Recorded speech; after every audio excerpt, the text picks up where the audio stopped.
Alors, en quoi consiste ce modèle économique? Comment il fonctionne? Quels sont ses atouts principaux? Est-ce qu'il y a des choses à améliorer? Toujours, hein, j'imagine. C'est ce que nous allons voir lors de cette plénière donc, consacrée au modèle économique des HLM. Et pour celle-ci, j'accueille Michel Gontard, président de Grand Delta Habitat.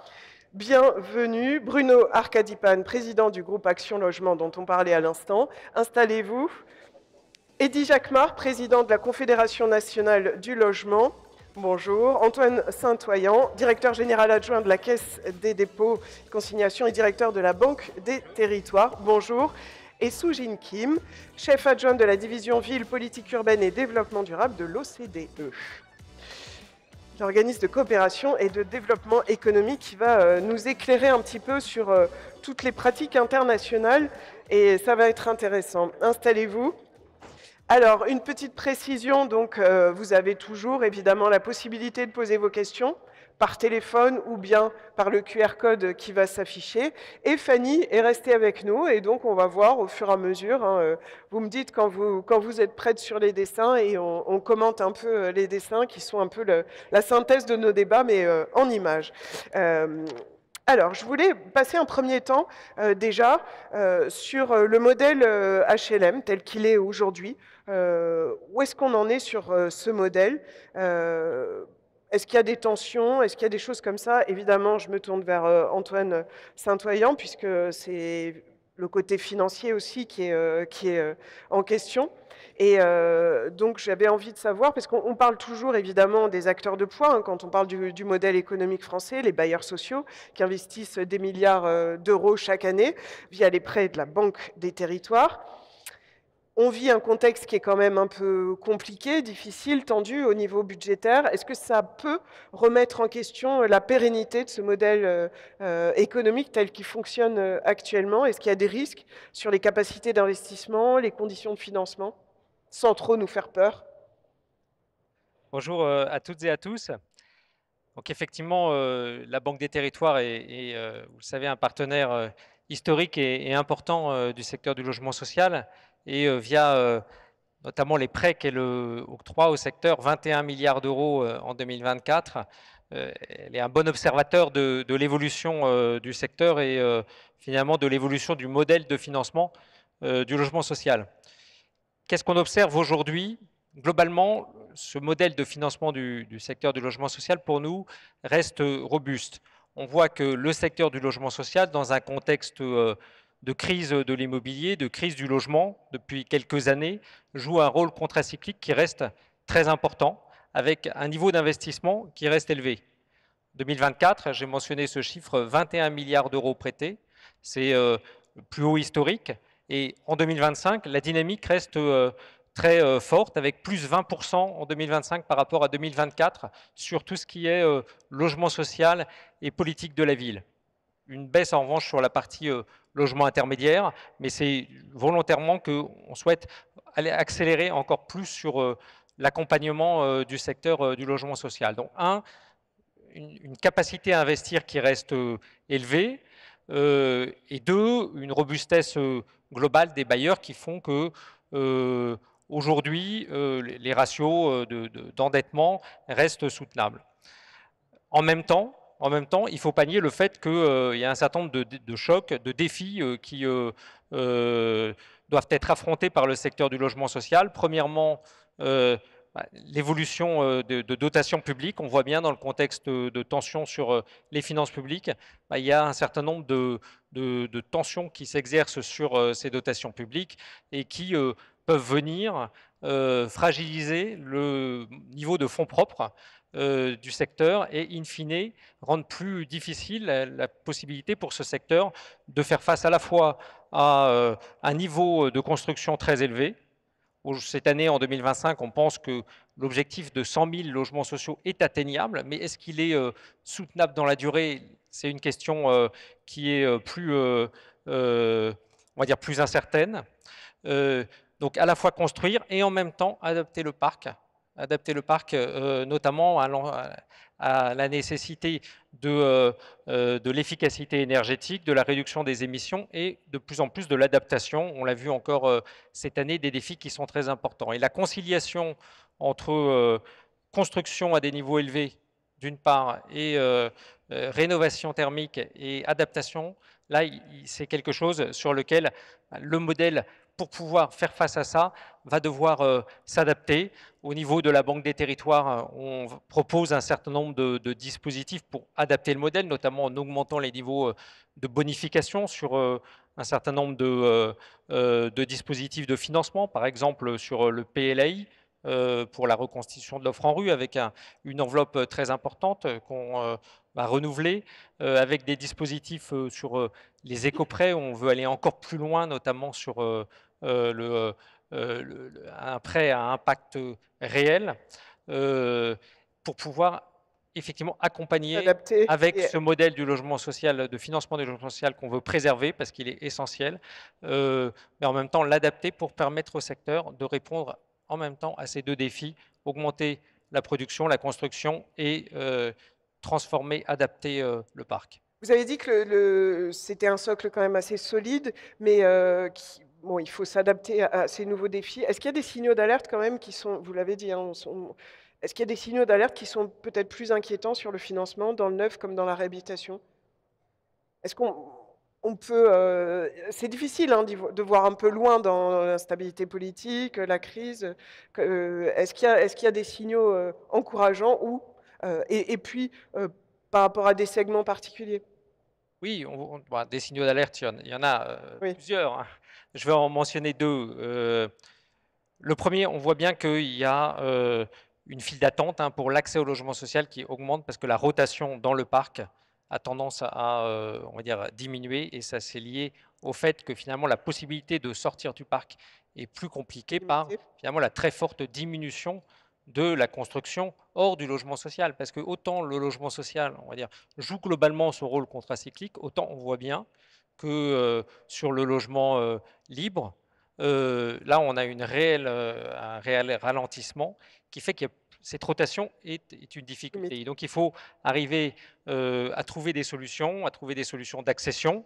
Peut-être on y reviendra sur Oui, on y reviendra le plus. bail réel solidaire, notamment, et tout le travail qu'on peut faire autour de ça. C'est fondamental, mais ça reste un premier défi important.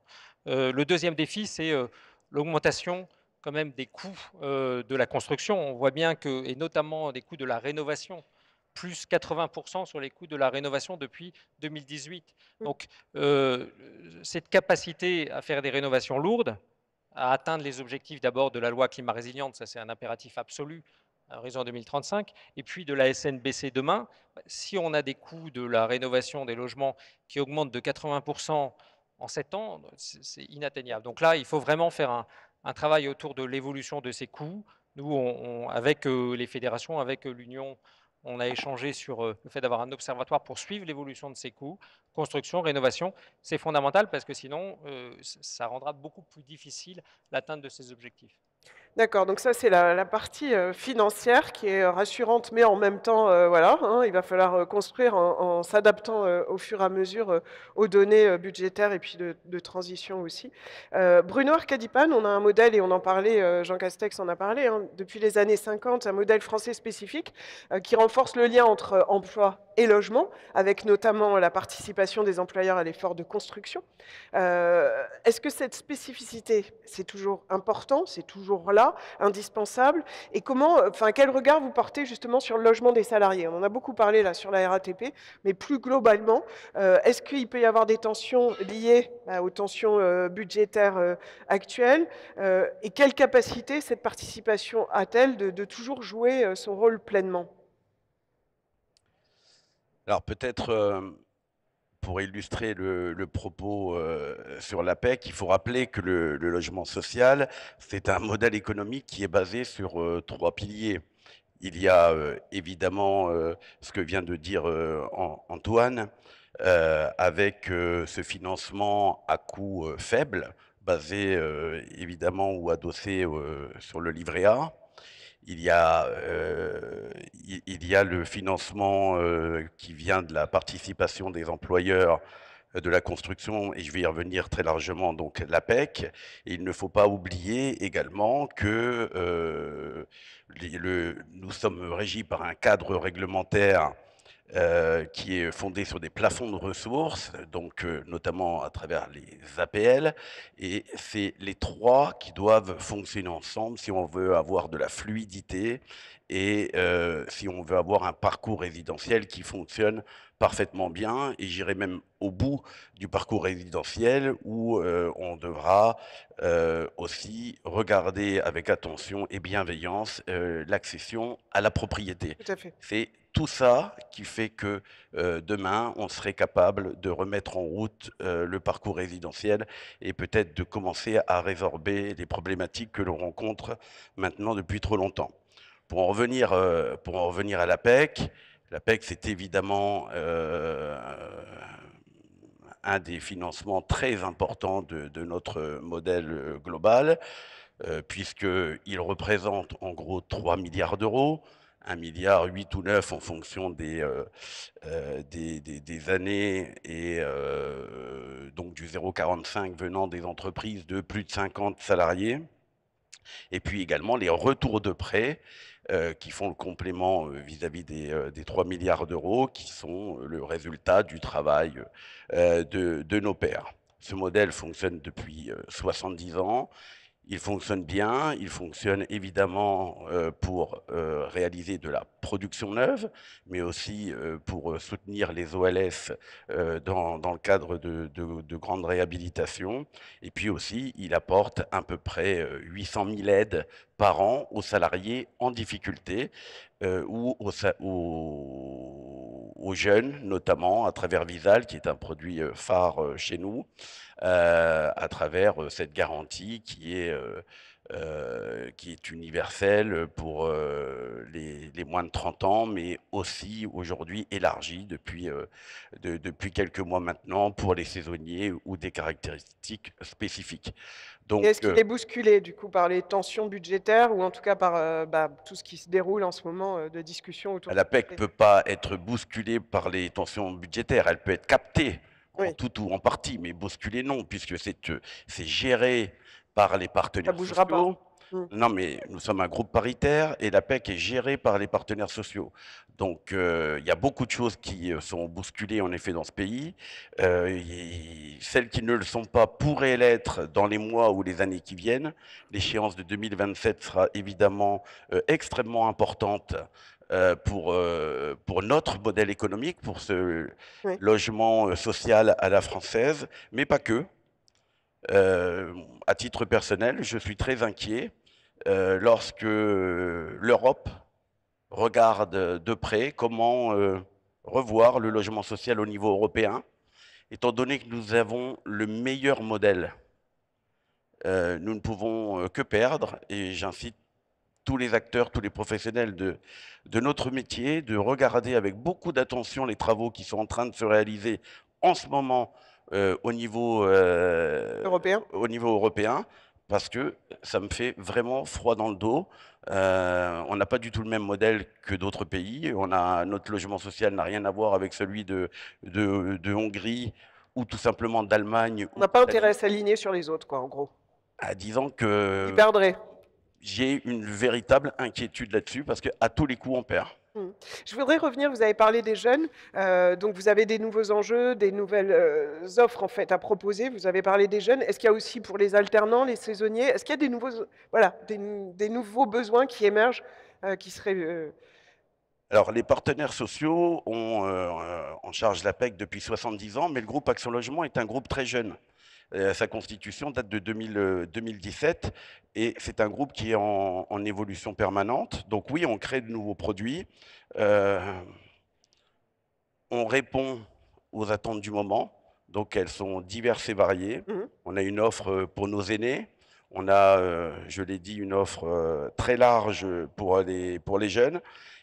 On a une colonne vertébrale, et je regarde mon ami Marie-Noëlle Lindemann, qui est là depuis 70 ans, c'est l'aide que l'on peut apporter à travers notre prêt historique du 1% à l'accession à la propriété.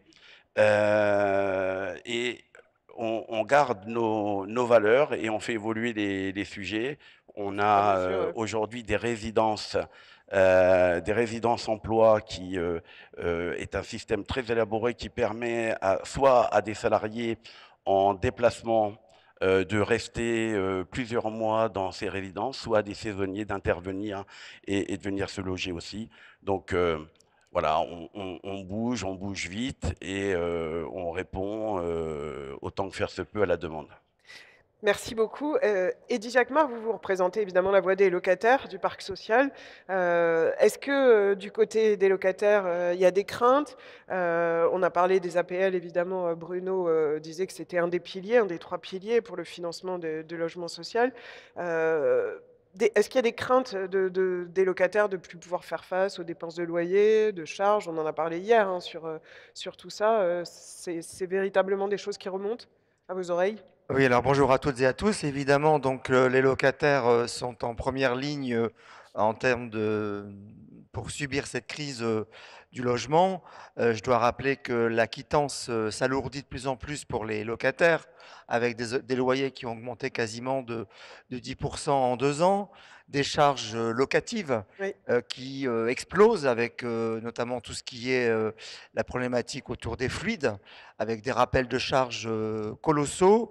Il y en a aussi certains qui payent le surloyer, il faut le dire, hein, et aussi certains qui payent ce qu'on appelle une 3e ligne, c'est-à-dire la contribution à la rénovation énergétique. Donc toute cette addition-là fait qu'aujourd'hui, quasiment, on a des taux d'effort, hein, c'est le rapport entre le revenu et le loyer, qui tourne autour de 30%, dans ce qui est beaucoup, et même qui augmente. Au plus les locataires sont fragiles économiquement, on arrive à des taux d'effort de 45 voire 50%. Donc en effet, il y a une vraie inquiétude sur le pouvoir d'achat. Nous, on a des revendications assez précises et fortes à la CNL, notamment sur les APL. Les APL, aujourd'hui, elles n'arrivent plus à amortir justement cette crise financière des locataires en termes de paiement.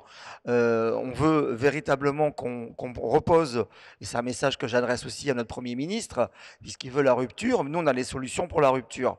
C'est augmenter les APL de plus de 25%, c'est augmenter le forfait charge, qui est insignifiant depuis des années. Je rappelle que le forfait charge, c'est un petit forfait qui permet d'absorber les charges locataires au niveau des APL. C'est aussi augmenter les plafonds d'accès, puisque aujourd'hui, pour toucher l'APL, il faut vraiment avoir des revenus très bas. Et donc c'est important, il faut véritablement sanctuariser les APL dans le financement je dirais aussi de la quittance. J'ai d'ailleurs une question sur les APL. Ce n'est plus l'APL qu'il faut, peut-être faut-il un rétablissement de l'aide à la pierre. Ah bah évidemment. C'est un sujet dont on a beaucoup parlé hier, notamment. Je vais peut-être faire frémir la salle, mais en tout cas, moi je rêve, même si aujourd'hui je défends les APL, je rêverais qu'il n'y ait plus d'APL en France et qu'on puisse aujourd'hui pouvoir payer son loyer comme on le faisait avant la réforme Barre, c'est-à-dire avoir une aide à la pierre massive qui permette une sortie de loyer très faible. À l'époque, c'était comme ça. Il n'y avait pas d'APL avant la réforme Barre, donc je vous rappelle, c'est très ancien. Il n'y avait pas d'APL, il y avait de l'aide à la pierre qui permettait de sortir de loyer très faible. Donc les gens, ils payaient leur loyer intégralement, mais des loyers bas. Et c'est ça qu'il faudrait qu'on arrive à refaire. Aujourd'hui, l'inquiétude qu'on a, nous, en tant que locataires, c'est la difficulté qu'on partage, la difficulté financière des organismes.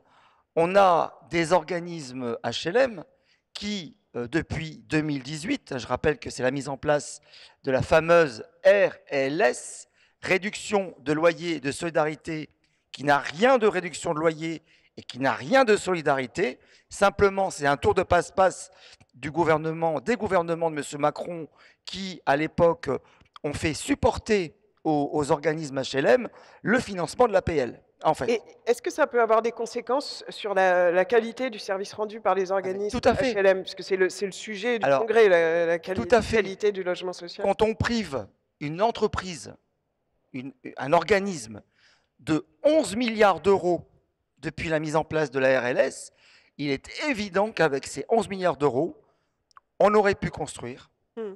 on aurait pu rénover, on aurait pu maintenir la qualité de service, on aurait pu maintenir la proximité vis-à-vis des locataires.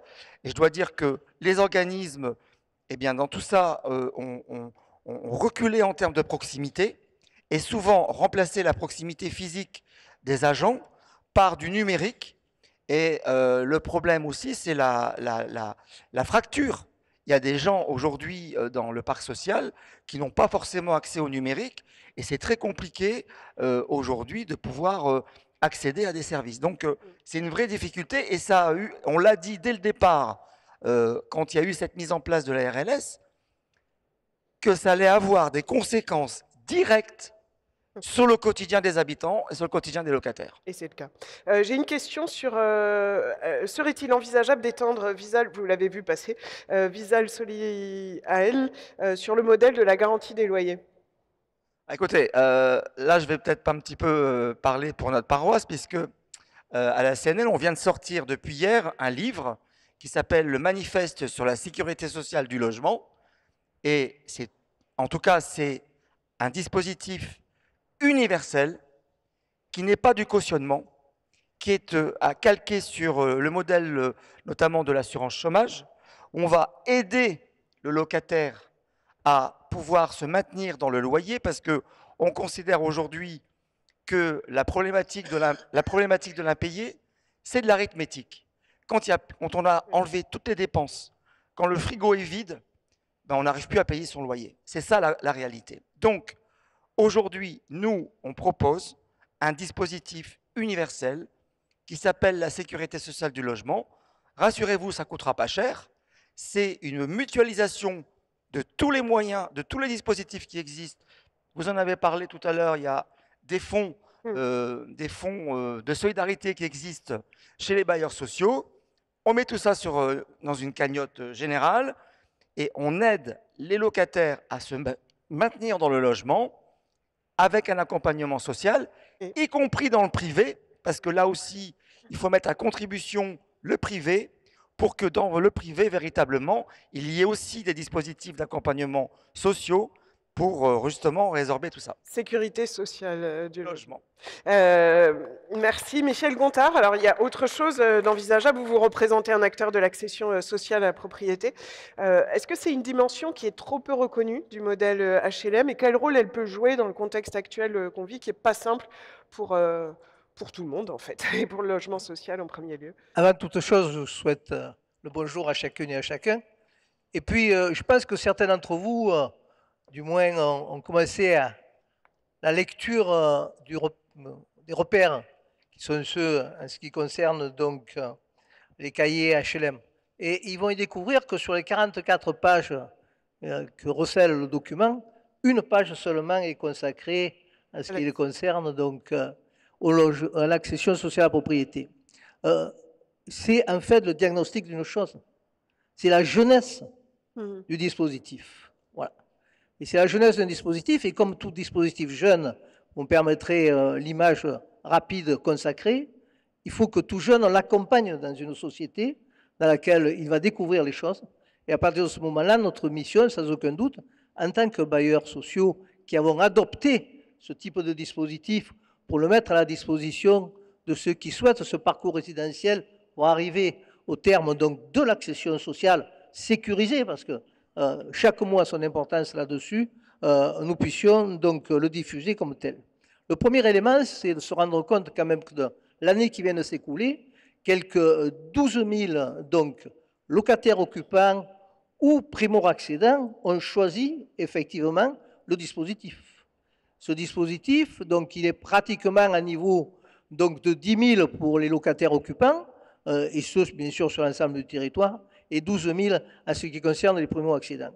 Moi, je le ramènerai peut-être à mon prisme provincial, parce que je suis effectivement le provincial de l'étape ici, autour de cette table ronde donc, qui s'est constituée, pour vous dire que sur la région méridionale, nous avons entre 74 et 80% de notre population qui est éligible au logement social. Voilà.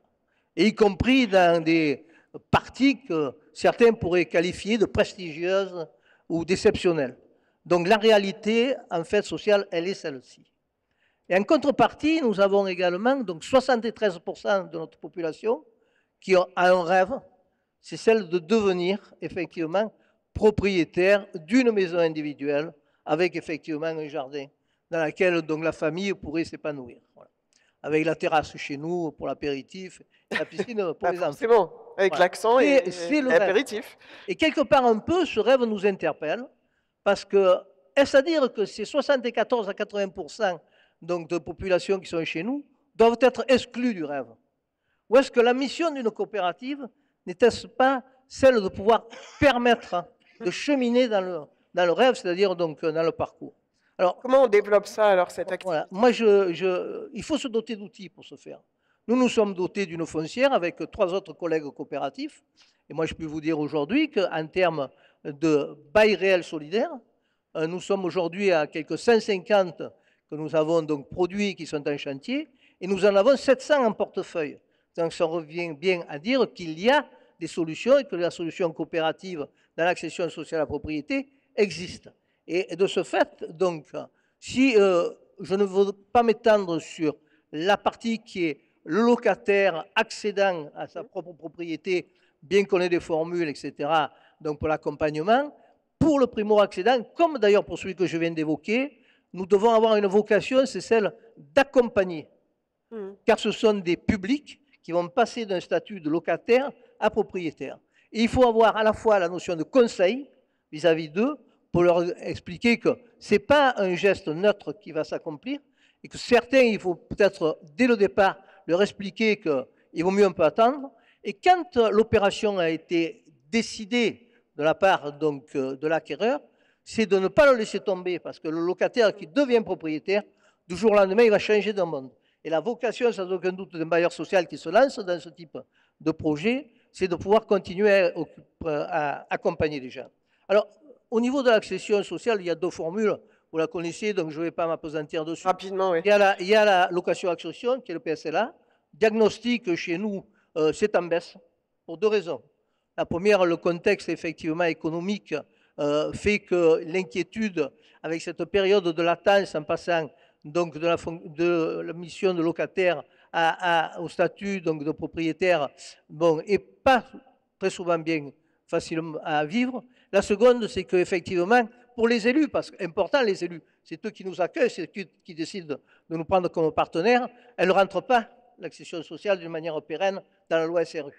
Par contre, il y a le bail réel solidaire qui occupe tous ici. Alors là, pour à la fois l'accédant, en ce qui le concerne, il va bénéficier indiscutablement donc, de pouvoir accéder à des territoires en propriétaire pour lesquels il ne pourrait pas accéder. Moi, je vous prends 2-3 exemples rapides. Sainte-Maxime, sur la côte, l'île sur la Sorgue, dans mon territoire, qui est dite la Venise provençale, ou de l'autre côté, vous avez donc un village dans les Alpilles-Maussanne, on fait de l'accession à la propriété à 20 à 30% moins cher que le marché, ce qui est considérable. Oui, Sainte-Maxime, je connais bien.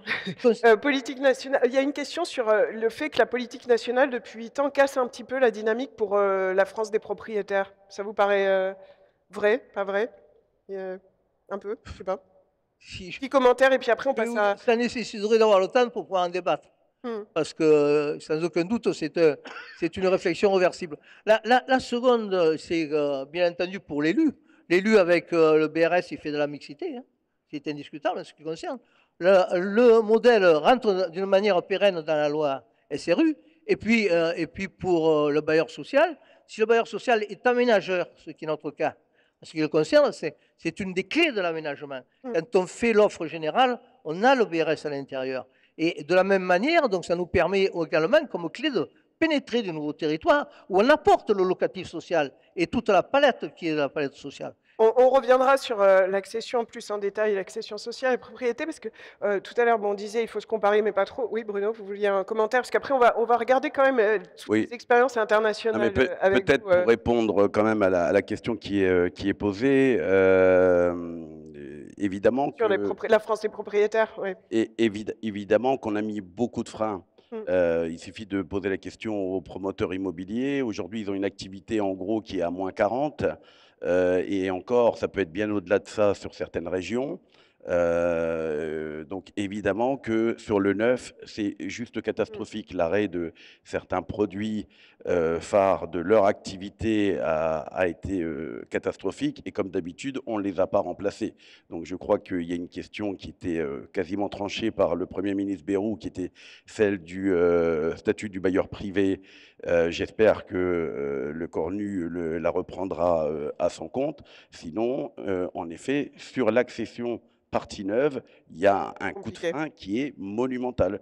Et je rejoins Michel dans le fait que certains décident de ce que nos concitoyens souhaitent.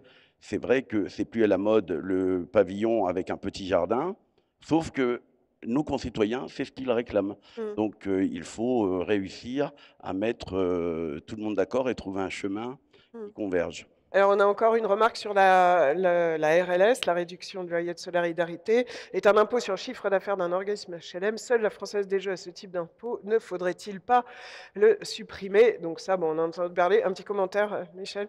Moi, j'ai une expression pour le RLS qui va être très dure, mais vous pourrez la reprendre. Hein. Je ne suis pas propriétaire. Le R, pour moi, c'est raquette. Raquette sur le logement social. D'accord, bon résumé. Et je vous dirai ce que ça coûte, effectivement, indépendamment de ce qui a été évoqué, en termes de non-construction et en termes d'accueil et en termes également de dynamique pour une entreprise sociale. Très bien, c'était très clair. Je vous propose maintenant qu'on ouvre un nouveau chapitre avec vous, Soo-Jin Kim. Donc on disait il faut se comparer, mais il faut faire attention parfois. Mais c'est intéressant de se comparer, enfin de voir un petit peu les pratiques au niveau international. Vous avez construit un panorama des différents modèles économiques qui existaient, et donc on vous écoute. Si vous voulez, je ne sais pas, restez comme ça. Très bien. Bonjour et merci beaucoup pour votre accueil. Ravie d'être parmi vous parce que Mettez bien le micro le logement social constitue vraiment l'un des leviers essentiels pour construire des villes inclusives et résilientes, ce qui est au cœur de la mission de la division des villes, des politiques urbaines et du développement durable, que je co-dirige donc à l'OCDE, qui est l'Organisation pour la coopération et le développement économique, organisation qui compte 38 pays membres, dont la France. Alors, mon intervention d'aujourd'hui sera structurée en 3 temps. D'abord, un aperçu de la position de la France parmi les différents pays de l'OCDE en matière de logement social. Ensuite, un petit coup de projecteur sur 4 pays de l'OCDE qui ont des parcs sociaux relativement importants. Et enfin, quelques mots de conclusion pour nourrir la suite du débat. Et avec un mot de remerciement pour mon collègue Thomas Cargono-Jiménez pour son analyse statistique.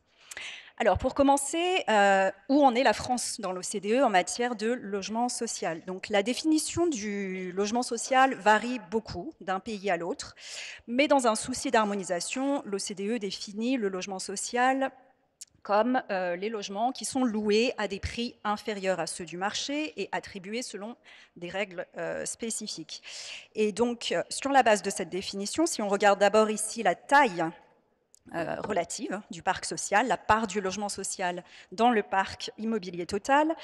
Cette part va de parcs quasi inexistants dans certains pays, y compris européens, comme la Lituanie, à plus de 20%, voire 30% dans certains pays comme l'Autriche et les Pays-Bas.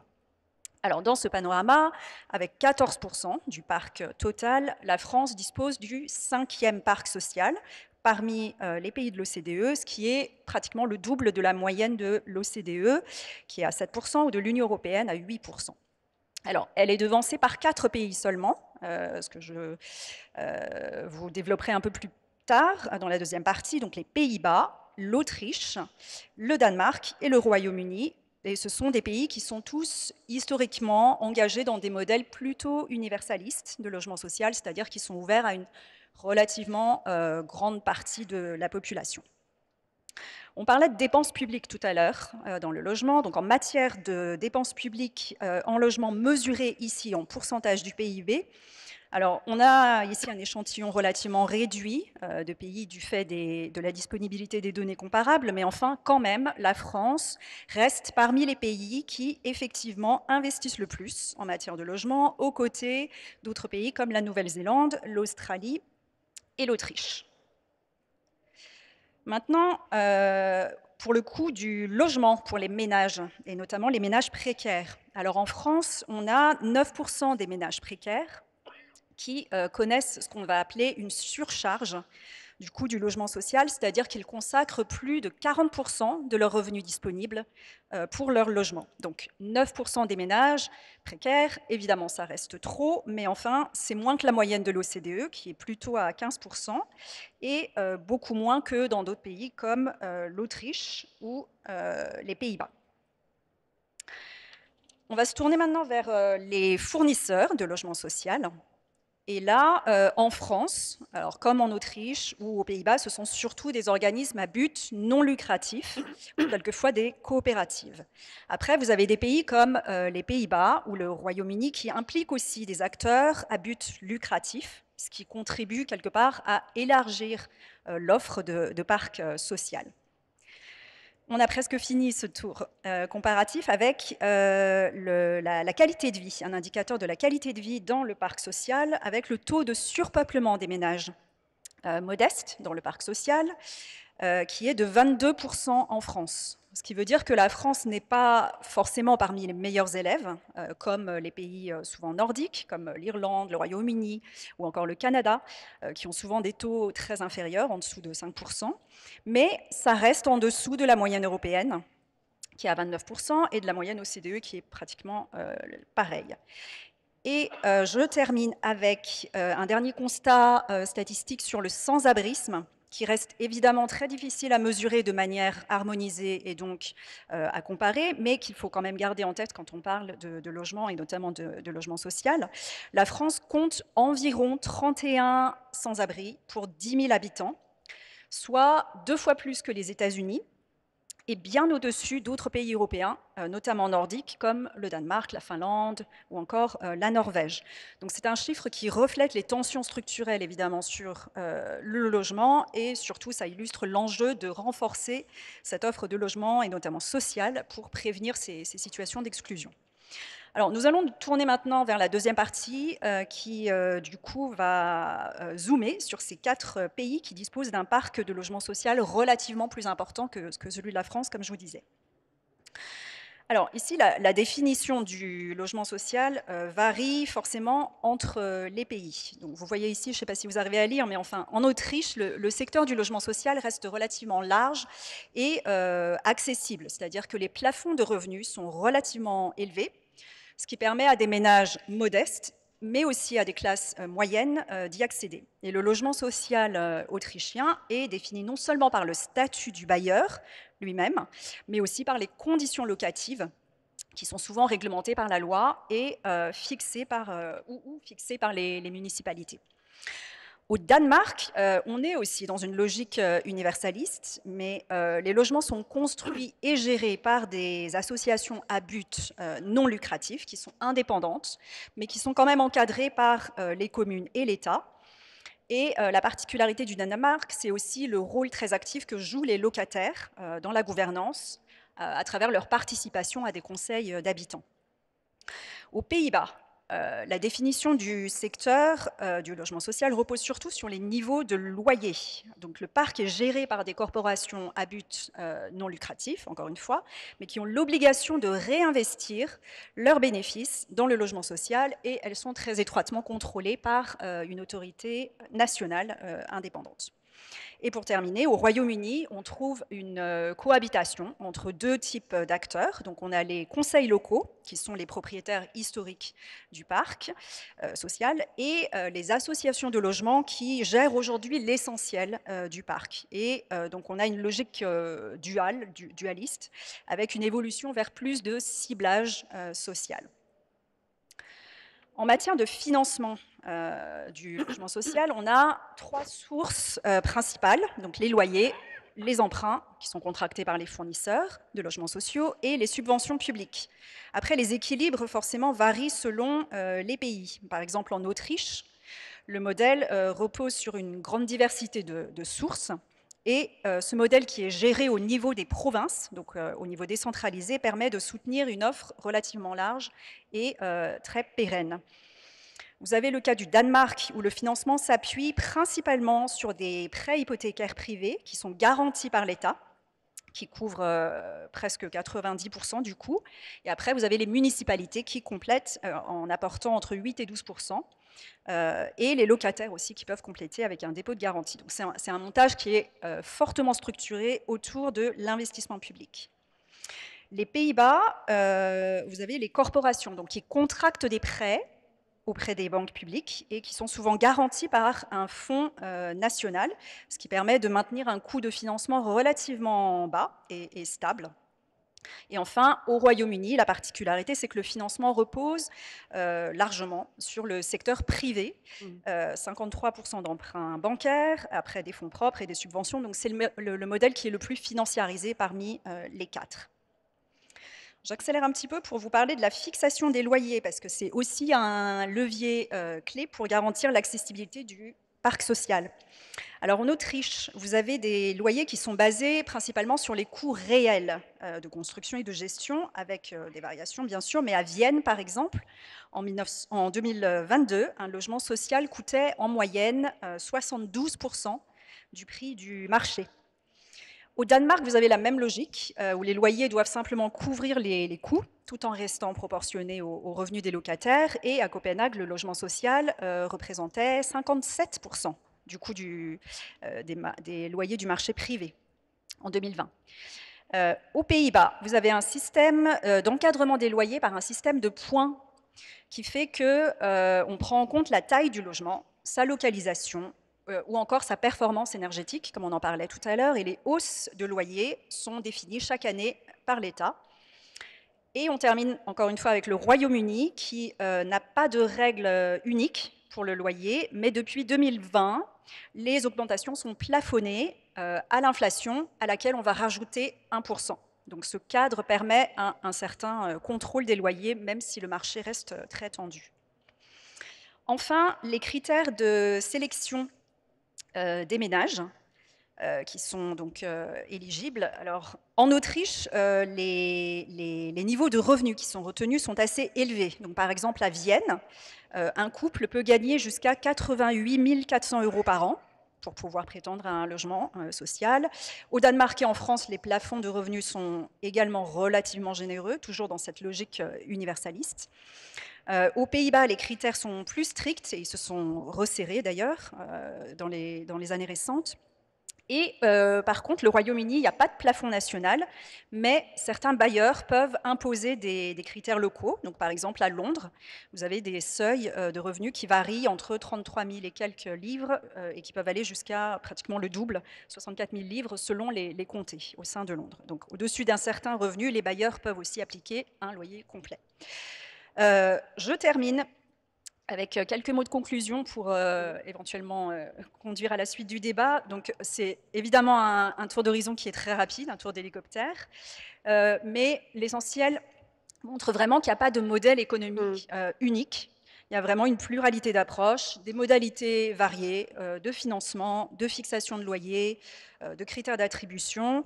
Et souvent, en tout cas dans les cas, dans les pays où il y a vraiment des parcs sociaux très solides et très, très larges et pérennes, on note aussi cette pluralité d'acteurs et de sources de financement qui sont normalement aussi combinées avec une vision de long terme et une structure de gouvernance très claire. Donc évidemment, la France, dans ce paysage, se distingue par un modèle qui est quand même connu pour sa robustesse, en tout cas à l'international.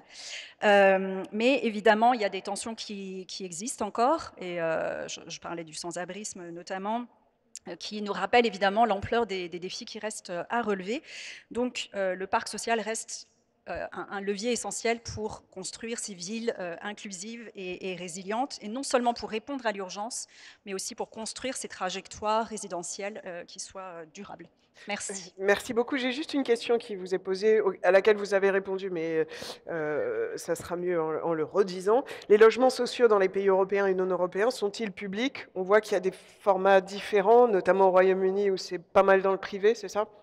Non, voilà, il y a vraiment cette pluralité d'approches. Après, voilà, il y a vraiment ces deux modèles-là. C'est un modèle universaliste et un modèle avec un ciblage un peu plus sociale, disons, selon des critères de revenus. J'ai envie de vous faire réagir, Antoine. En plus, je voyais que vos yeux collaient au tableau parce que c'est super intéressant de voir la structuration. Et notamment, il y a un point sur lequel je voudrais vous faire réagir. On a vu qu'au Royaume-Uni, c'était très financiarisé, avec beaucoup d'acteurs privés, finalement, qui financent ça. Et en même temps, c'est les loyers les moins chers, enfin, à la proportion la moins chère. Comment vous voyez les choses par rapport à notre système, qui est différent, parce qu'il y a plus de public, qui est robuste aussi, d'ailleurs c'était un des premiers termes que vous avez employé, qui a été repris là dans l'étude. Comment vous voyez cette façon de structurer différemment, y compris le côté emprunt financier?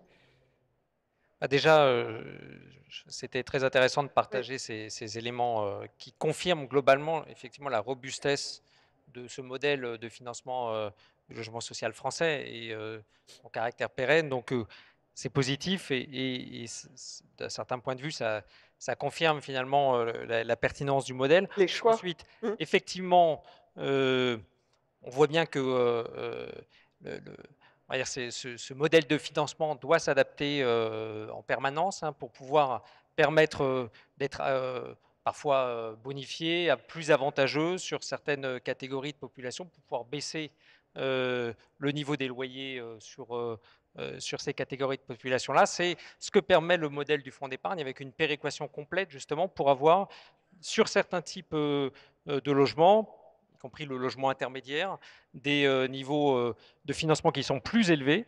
Et ces niveaux de financement plus élevés permettent ensuite de faire, par exemple, des PLAI avec des niveaux de bonification élevés, des prêts pour du logement d'urgence. On voit qu'on a un sujet aussi sur, et ça ressort dans l'étude, sur cette question-là. Et donc d'avoir finalement des possibilités d'octroyer des financements beaucoup moins chers sur les populations qui sont les plus fragiles. Et voilà, cette péréquation est absolument fondamentale. Et globalement, ça, c'est ce que permet ce modèle-là, qui est un modèle qui est effectivement pas privé, qui est un modèle de financement public et qui paraît tout à fait adapté.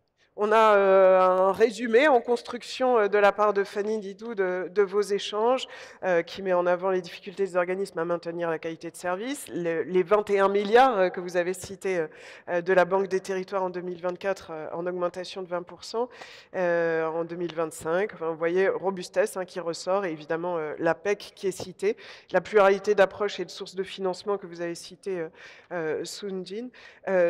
Je voudrais vous faire réagir, peut-être Bruno Arkadipan, sur les exemples. Est-ce qu'il y a des choses qui vous inspirent? Ou au contraire, vous dites non, non, non, non, non, surtout on garde notre système? Moi, je confirme, on a le meilleur système d'Europe, c'est sûr, et certainement le meilleur du monde. Ça vient d'être dit par Antoine, il est solide, il est fiable, il avance. Alors, certes, on n'est pas toujours d'accord entre nous, certes, il peut nous arriver de nous engueuler, etc., mais on a un système qui fonctionne, qui est pérenne et qui avance. Je voudrais quand même éclairer rapidement, parce que je voudrais après sur l'Autriche. Non, mais l'Autriche qui est présentée comme un modèle exceptionnel, là, on l'a vu partout. D'abord, c'est pas un pays de la même taille que la France, qui n'a pas les mêmes besoins, etc. Ensuite, quand on parle de house construction, de quoi on parle? On parle très clairement d'obligations convertibles. D'obligations convertibles. Est-ce que demain, notre logement social doit être mis entre les mains d'institutions spécialisées qui vont faire du résultat réinvesti ou pas dans le logement social? Nous, on a des garanties. En France, on a des garanties. La Caisse des dépôts, elle est là depuis 200 ans, elle sera encore là demain. L'APEC, je l'ai dit tout à l'heure, elle est là depuis 70 ans, elle sera encore là demain. Ou en tout cas, on apporte cette sérénité, cette pérennité. Je vais vous donner un seul exemple qui, pour moi, fait froid dans le dos. On va prendre nos amis allemands qui souvent nous donnent la leçon. Ils ont vendu 10 000 logements, me semble-t-il, à un ogre comme BlackRock, etc. Les prix des logements sociaux ont explosé à tel point qu'aujourd'hui, ils imaginent les racheter pour pouvoir loger les gens. Donc, attention aux révolutions. Pour raison gardée par rapport aux comparaisons. Voilà. Je crois qu'on a un système qui n'est peut-être pas parfait, mais qui protège l'ensemble de la population. Quand on voit des plafonds de ressources à 88 000 €, vous imaginez l'effet que ça aurait en France. Donc, je crois que c'est bien de se comparer pour des fois continuer à s'aimer. Alors, oui, c'est pas mal aussi. Je vous propose là, sur les 10 minutes qui nous restent, de voir un peu, même si on est d'accord qu'on a un bon système, quels sont les leviers, comment on pourrait encore le renforcer, l'adapter. Je commence par vous, Eddy Jacquemart, sur l'attente des locataires. Moi, ce qui m'a intéressé aussi, Antoine, vous y faisiez allusion, c'était le chiffre aussi, hein, des 31 sans-abri sur 10 000 personnes. Ce que vous nous disiez, c'était que c'était plus élevé qu'aux États-Unis. Moi, j'étais assez surprise. Donc, ça veut dire qu'il y a encore des efforts à faire pour loger tout le monde, quoi. Oui, c'est clair qu'il y a des efforts à faire pour lever tout le monde. Et je dirais le principal levier, en tout cas, que nous, on voit à la CNL, c'est le renforcement du rôle régalien de l'État. Puisqu'on voit bien qu'aujourd'hui, si on veut avoir une politique et résoudre cette crise du logement dans notre pays, on a intérêt à réimpliquer l'État dans le financement, notamment avec l'aide à la pierre, et je le redis, avec la suppression pure et simple du racket sur le logement social pour adopter la formule de mon collègue Michel Gontard. des coopératives. Je dirais juste deux choses en fait au niveau de comparaison internationale. Je vais vous proposer un petit voyage outre-Atlantique. Nos amis canadiens, en fait, l'État fédéral en 1993 a décidé purement et simplement de stopper le programme HLM dans tout le pays. Et donc du coup, plus de construction d'HLM. Il y a eu deux provinces principales, l'Ontario et le Québec. L'Ontario a laissé faire. Donc du coup, finalement, tous les logements HLM n'ont pas pu continuer de fonctionner et les organismes ont dû revendre au privé. Du coup, par exemple, des superbes logements sur l'arc Michigan, par exemple, ont été vendus au privé. A contrario, le Québec a décidé de maintenir justement sa politique d'investissement et du coup, ils ont maintenu en fait le financement et aujourd'hui, il y a encore au Québec du logement social. Donc c'est bien la démonstration pure et simple que le logement social, ce sont des choix politiques. Ouais. Et juste pour l'Europe, pour rebondir sur la présentation de madame, il faut quand même savoir, et pour aussi compléter ce que disait mon voisin de droite, à ma droite, hein, pas de Bruno, voilà, c'est attention l'Europe, parce que l'Europe a déjà mis son nez dans les affaires du logement social, notamment aux Pays-Bas, parce que je rappelle qu'aux Pays-Bas, avant, il n'y avait pas de plafond d'accès pour le logement social. Et c'est l'Europe qui l'a imposé. Alors, il y a une question intéressante. Peut-on imaginer un modèle économique du logement social plus ouvert à l'investissement citoyen ou à des logiques coopératives? Antoine, et puis, ou Michel, je ne sais pas si vous voulez. Antoine, et puis après, Michel, je voudrais vous faire réagir sur les leviers sur l'accession à la propriété. Est-ce qu'on peut imaginer des choses comme ça? Et quels sont qu'est-ce que vous voyez pour renforcer encore notre modèle si robuste? Je pense qu'effectivement, ce modèle, il est robuste. En même temps, il doit s'adapter, je l'ai évoqué en introduction, à deux grands défis. Un, l'augmentation des coûts, y compris le coût du foncier. Deux, l'adaptation du parc. Et là-dessus, il faut trouver des solutions qui viennent renforcer notre Il modèle. va falloir financer Sur le foncier, là, vraiment, on a effectivement, on a évoqué le rôle du bail réel solidaire et nous, notre rôle à la Banque des Territoires, c'est de proposer des financements qui permettent de porter ce foncier à très long terme, avec des financements, notamment les prêts Gaïa, à 80 ans, et maintenant qu'on va étendre à l'ensemble des opérations, y compris on va dire sur du portage de logement social, pas que de l'accession, également du locatif. Donc ça, c'est indispensable pour arriver à absorber cette augmentation du coût du foncier. L'autre sujet, c'est sur l'adaptation du parc. Et là, ce qu'on veut, c'est augmenter encore plus les bonifications pour avoir un financement encore moins cher lorsqu'on fait des transformations du parc avec des effets sur la réduction des émissions qui sont vraiment très significatifs. Et c'est pour ça qu'on lance le premier prêt à impact réel qui permet d'avoir un bonus de bonification sur les opérations qui ont l'impact le plus élevé. Donc Une globalement, il incitation un faut peu, effectivement réduire sur ces défis, cibler les financements les moins chers, là où le besoin est le plus élevé. Et c'est ce qu'on essaye de faire en dialogue avec évidemment l'ensemble des acteurs pour pouvoir lui permettre à la profession de relever ces défis de manière la plus efficace possible. Fanny a relevé hein, vos hésitations, pas mal ce modèle du Royaume-Uni. Oui, mais on a le meilleur modèle et robuste. Et c'est un peu la conclusion. Vous dites qu'il s'appuie quand même sur des choses, même si on peut toujours s'adapter, qui sont assez solides. Michel Gontard, un mot sur l'accession à la propriété, le côté social. Qu'est-ce qu'on peut faire pour encore l'accélérer, la développer? Vous avez dit tout à l'heure des outils, un accompagnement très fort de ces locataires qui deviennent propriétaires. Oui, ce qu'il faut savoir, c'est que dans la palette d'un bailleur social qui est aménageur, l'accession sociale est une des composantes, est une composante qui peut être extrêmement aidante dans 3 types de territoires sur lesquels on intervient tous les uns et les autres. D'abord, dans moi, ce que j'appelle les villes en zone tendue. Mais elles ne sont pas toutes tendues de la même manière.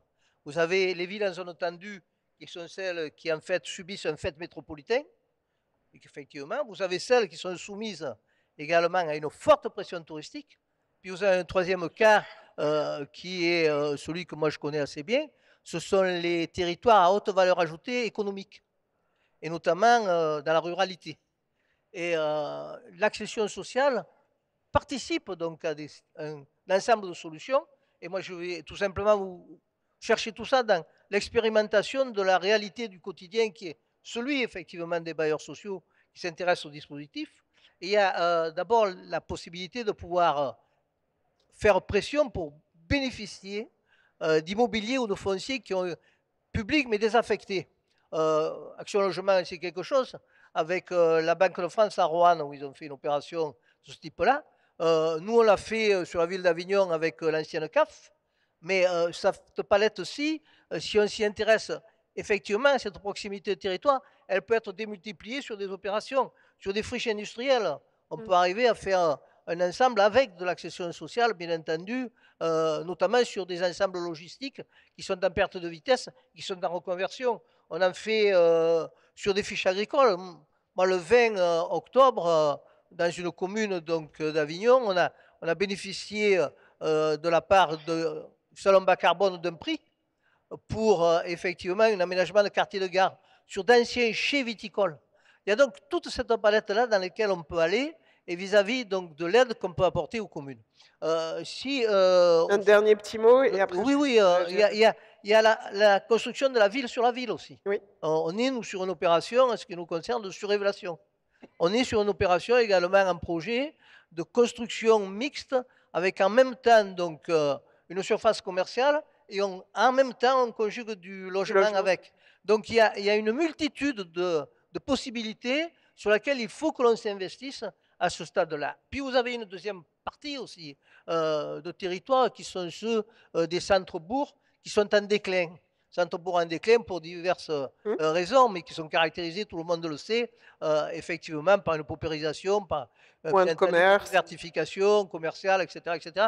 Je ne vais pas vous apprendre ce que vous savez tous là-dessus, mais par contre, moi, je voudrais m'arrêter quelques instants, comme l'accession est un moyen sur l'ensemble, je dis bien, de la palette, qui permet de résoudre certaines choses. Ce qu'il faut simplement savoir, c'est que quand on intervient là-dessus, toute intervention, elle vaut en moyenne 20 000 € plus cher que ce qui est le dispositif commun. Et là, on est obligé d'être en partenariat. Alors, moi, je suis heureux qu'il y ait ici la Banque des Territoires parce que, à leur demande, et avec d'ailleurs la Caisse d'épargne, nous avons créé une structure qui s'appelle Sud Attractivité où on fait des opérations, donc avec la foncière au commerce qui nous est commune. Et puis ensuite, nous, le bailleur, on reprend la totalité, bien entendu, du patrimoine immobilier et on va y mettre du logement. On va réintroduire là de la population en centre-ville. Voilà. Je suis obligé de vous arrêter, évidemment. On aimerait avoir encore des exemples. Mais... Je suis sur les bords du Rhône et tout le monde sait que le Rhône est un fleuve puissant. D'autres exemples, je peux la sortir, recevoir les gens. Voilà, de toute façon, il y a encore des... C'est gratuit. Bruno Arcanipad, un dernier mot. Vous avez aussi un ancrage territorial assez fort. C'est ça aussi, là on parle des territoires aussi, un peu de décentralisation pour essayer d'activer au niveau du terrain, au niveau... Et je ne sais pas s'il y a des leviers pour développer le logement des salariés, juste très rapide. On est sur tous les territoires, c'est clair, mais on a une organisation matricielle.